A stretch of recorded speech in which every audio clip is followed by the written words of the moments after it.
আমরা একটা বাংলাদেশ পাইছি আবার। ৭১ আমরা জয়লাভ করিও জয়লাভ করতে পারি নাই। ৭৫ শেখ মুজিবের পতনের পরও আমরা পারি নাই।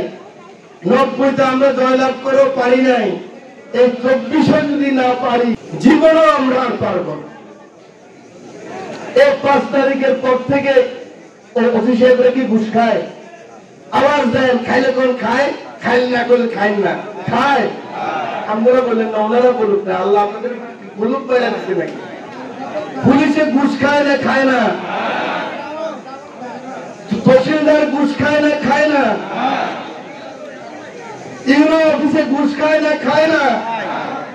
তো তাহলে কিসের ভোট, কিসের এমপি হবো আমরা? একটু আগে বললেন জামাতের লোকে ভোট দিব, বিএনপির লোকে ভোট দিব। আর জামাত আর বিএনপির রক্তে ১৭ বছর একাকার হয়ে গেছে। জামাতও ভুলে গেছে, বিএনপিও ভুলে গেছে। জামাত আর বিএনপির রক্ত বাংলাদেশে একাকার হয়ে গেছে। এক সিমেন্টের বস্তার মধ্যে ইলিয়াস আলীকে যেমন ফেলছে, কাইয়ুম শাকিকে সিলেটের আরেক জামাতের রকম একসাথে ফেলছে। ভুলে গেছে জামাত, ভুলে গেছে বিএনপি। কিসের বিরোধ? যে ভোটে মন করবে তারা ফুলের মালা দিয়ে দেবো, আমি দেবো, আমি দেবো। আমাকে না দিলে আমি ওয়াদা করলাম আমি দেবো, কিন্তু কোনো বিরোধ করবেন না। বিরোধ করলে বাংলাদেশ থাকবে না। বুঝতে পারতেছেন না? আপনি তুচ্ছ করে বলেন ছাত্রদের দল, তুচ্ছ করে বলেন জামাত, জামাত তুচ্ছ করে বলে বিএনপি, আর তুচ্ছ করলে হাসিনা চলে আসবে। ভালো বিরোধী দল না থাকলে মানুষ তো বিরোধী দল চাইবে নাকি?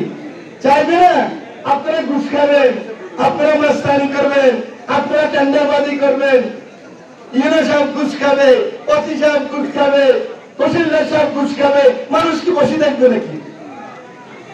মানুষ তো তার প্রতিবাদ করবে। তো প্রতিবাদ করলে বিরোধী দল লাগবে না? তো সেই বিরোধী দল যদি বিএনপি না হয়, সেই বিরোধী দল যদি জামাত না হয়, সেই বিরোধী দল যদি ছাত্রদের কেউ না হয়, আপনারা যদি বাই খেলা খেলেন হাসিনার মতো, আর জাতীয় বাড়ির মতো বাই খেলা খেলেন, তাতে মানুষ তো সেই বিরোধী দল বুঝবে। আমি আর তুমি, আমি আর জানি, আমি আর অমুক। মানুষকে বোকা নাকি? অতএব সিদ্ধান্ত গ্রহণ করতে হবে আমরা কেমন বাংলাদেশ চাই। সিদ্ধান্ত গ্রহণ করতে হবে, একসাথে আসতে হবে। আপনি এমপি হলে আপনি কি করতে পারবেন? কি আপনার পলিসি?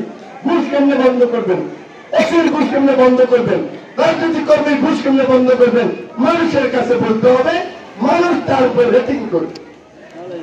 আপনি পাস করবেন, আপনার গলায় ফুলের মালা দেবো, 5 বছর আপনাকে সাহায্য করবো, অন্যায় করলে আপনার বিরুদ্ধে বলবো।